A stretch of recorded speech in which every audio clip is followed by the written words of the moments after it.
That studio was where Bowie recorded. Oh, really? Yeah, yeah. It was really cool. Very cool. How do they distribute it? Is there a way to watch? I guess will they do a revival or something like that? How does somebody go back and recreate? I think it probably, I don't know. You can't YouTube. I mean, I don't know where these things live. Yeah. I can find out. But it went to Sundance, so I don't know whether those things then exist on the Sundance channel. Oh, that could be, yeah. Over the years, immediately after that, there's the all-female Ocean's 8. There's Where'd You Go, Bernadette? And then for the first time, which you brought up earlier, and I'm glad because we definitely need to talk about it, Phyllis Schlafly, this housewife who becomes the face of, anti-feminism, right, basically. And who would be so happy right now of what's going on in Florida. Yeah. Opponent of the Equal Rights Act. This is Davi Waller's FX on Hulu limited series, Mrs. America. If you haven't seen it yet, you got to see it.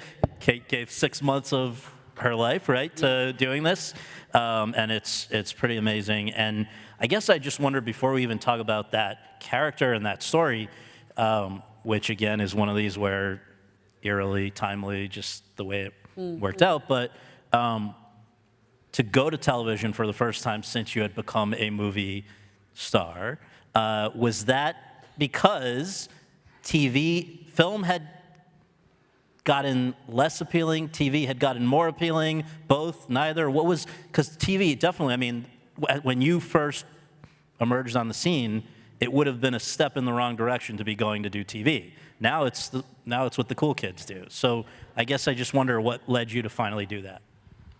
Yeah, I mean, I have such eclectic taste. I mean, I always have. I have as an audience member, and I always am interested in talking to different audiences, and it felt that there was so much story, which is not always a reason to tell it all.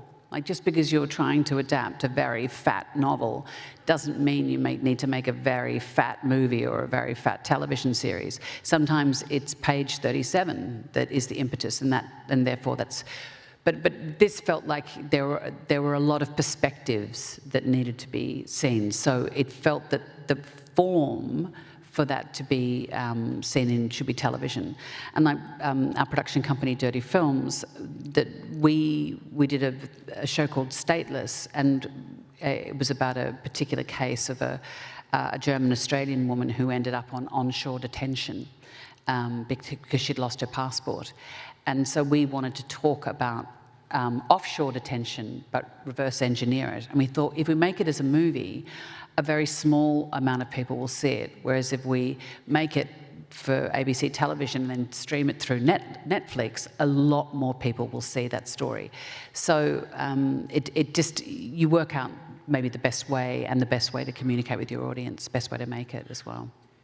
When you are playing somebody whose views are, I believe it's correct to say, quite different than your own, is that harder than playing somebody in the opposite situation, or is that fun? Like, what did you feel about playing Phyllis, portraying Phyllis Schlafly? Yes,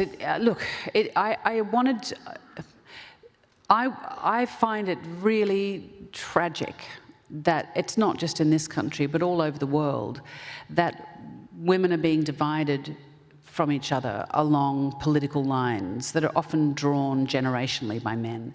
And I find that I wanted to find a way to somehow, not that one television series can do it, I'm in no way saying that it can, but in a very, in our small way, to try and reach across that divide, to find the points of connection. And so the main thing for me was that, and I suppose the dangerous thing, is to try and allow those characters to, all of them, to be seen warts and all, to find the points of, because, there's certain things that, human rights abuses are bad. We know that. But why do they keep happening? That's what we need to lean into. And so we need to understand the perpetrators of those abuses. Why do they do what they do? What were their childhoods like? Why? How can we better understand them so we can prevent them in the future? Not that I also don't see that the television, film, works of literature are educative tools. I think that's what a broad education is for. They're works of inspiration and a point where people will start to ask interesting questions. But it's tricky because you read some of her writing and you think, did you just say that? Because that actually doesn't make any sense. Right.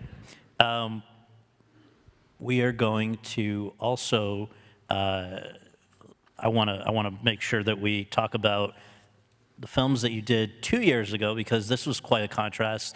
Guillermo del Toro's Nightmare Alley, a film noir in which you're basically a femme fatale, which I guess in a sense, yeah, I mean, it's great. And also, I guess you had years earlier done maybe sort of a version of that with The Good German for Soderbergh, just a period, sort of, I don't know if you, yeah.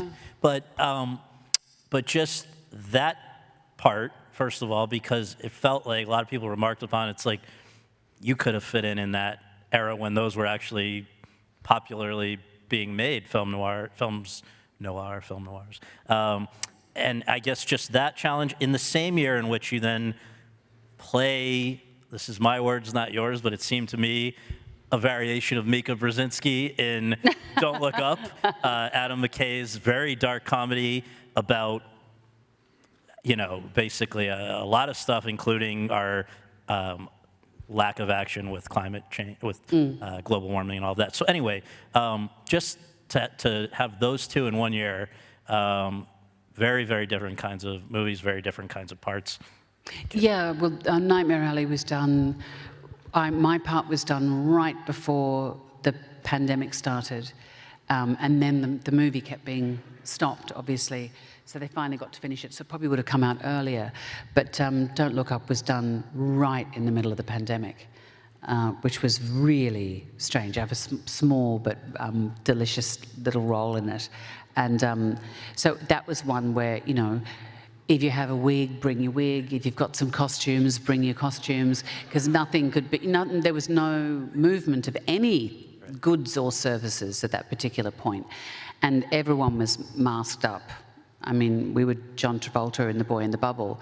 And it really wasn't conducive to, no one left the hotel room. It was a really particular experience. But that's not alone. Everyone was experiencing that. But it was deep in the pandemic.